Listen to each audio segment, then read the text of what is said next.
Friendship and money, these are two completely different things, but people still mix it up and cause a lot of unnecessary suffering.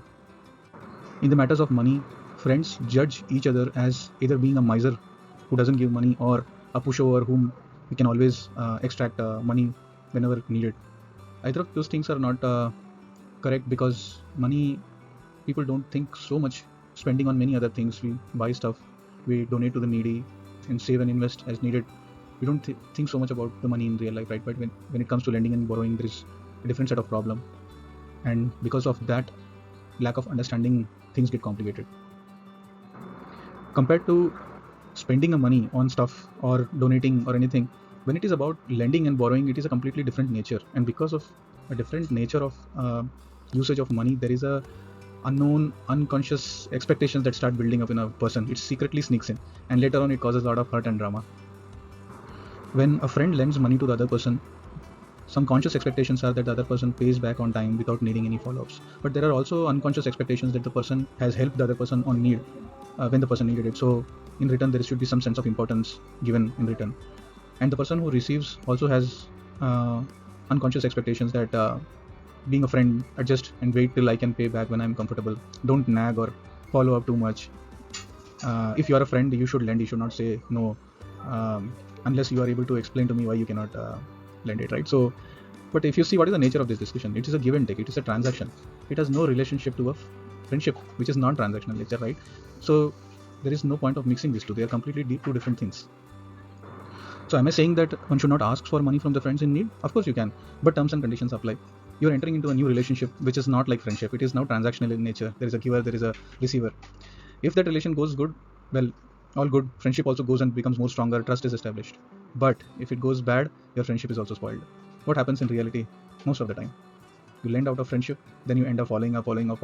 Whatever initial promises are given are broken, and then the person who has lent it, he is hurt. The person who has borrowed, he feels nagged and angry, and friendship is already tossed out of the window. So how to do this better? How to deal money amongst friends better? This is my take.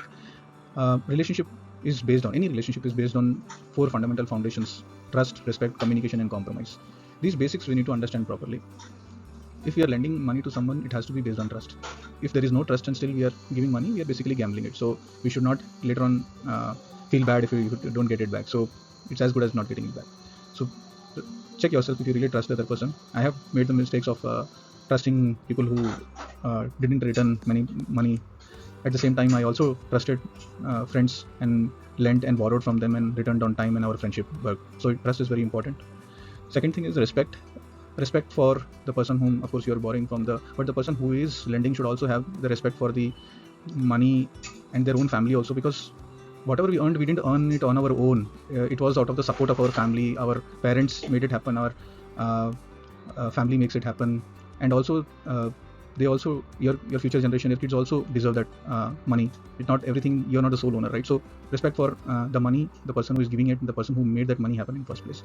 There should also be self-respect from the lender's point of view, that ask only if there is a real emergency, not for casual thing, because that money is different from friendship, right?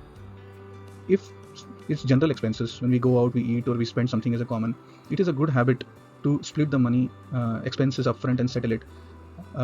Many times friends test each other, test for the friendship by saying whether, okay, let us see if the person is asking or not. If he's asking, then we get judged that someone is splitting or someone is asking money upfront, is a miser and very calculative, right?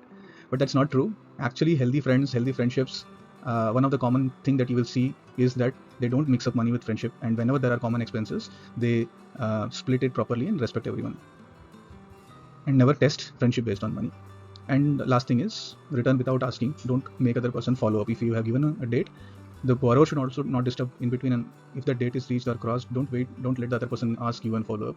Be diligent and return it back on time for the sake of friendship. Friendship is more important than money. Then communication. Communication is very underestimated fact, very important in this matter, but only 2 things we discuss: how much money we want and by when you will return. But there are many other things also which needs to be communicated very clearly. Even though it is known, but you should explicitly state that whatever money that you are lending is not an extra money that you had with you and you just gave it to the other person, right? You need money for the investment, for your future, for your insurance, if it is related to savings and investment. It is required for your expenses. It is required for many other things that it's hard for a someone is taking money out of your day-to-day requirements and giving it to you. So communicating that this is not an extra money, for emergency purpose I'm helping you because you are in need. So if you don't return it in time by the time we agree it, then this is the impact it will have on me, on my family, and because of this it will impact our friendship also. This thing needs to be communicated very openly and very clearly, so that later on when someone, even knowing this information, doesn't pay you back, at least your conscience is clear that the friendship, even though you made it very clear, was not respected, and that's very important. And last thing is compromise. No relationship is perfect. Every situation is different. Sometimes it's hard for everyone to explain what they are going through. There should be always be benefit of doubt. Revise date a couple of times. If they cannot give, okay, wait for some more time. Return it in parts. Give options. Okay, can you give some now and later on some, whatever you can. And in sometimes you just get cheated, or there is a lesson learned. So if the money is manageable and you can lose it and still be happy, don't hurt yourself. Just take the lesson learned and move on. So these are fundamentals of any relationship. We need to understand these four cannot be missed out and still continue to have a friendship. So in summary, don't test your friendship with money give and take behaviors. They both are completely different and nothing to do with each other. If someone tests you, I request you to share this video and educate them and hear back from them what are their understanding is. I am also making this video for that very purpose, so that in future I face this situation, I will share this video first with them. During difficult times, money won't stand with you, a good friend will. So don't give too much importance to the money and not to the precious friendship that you're getting from people that can never be replaced. And last but not the least, check whether is the person a good friend. Thank you so much.